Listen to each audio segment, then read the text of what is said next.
Tässä on 2000 euroa 20 euron seteleinä tämmöisessä alkuperäisessä nipussa, missä lukee toi painopaikan nimikin, eli Obertur Fiduciaire. Tällaisia ei kovin helposti mistään saakkaan, eli mulla oli tuuria silloin, olisiko ollut maaliskuussa 2020, kun mä sain tän tosta pankin konttorista. Tässä paperissa lukee toi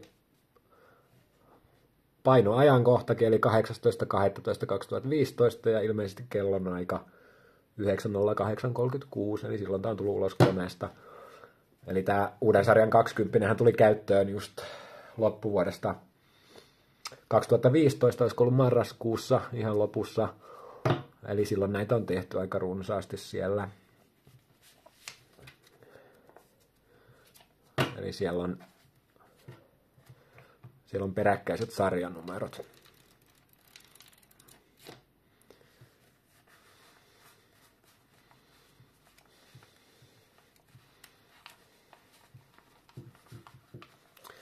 Ne tarttuu toisiinsa aika hyvin, kun ne on uusia. Et nää ei ole kyllä menossa hetkeä ainakaan käyttöön, että sen verran harvinainen tapaus.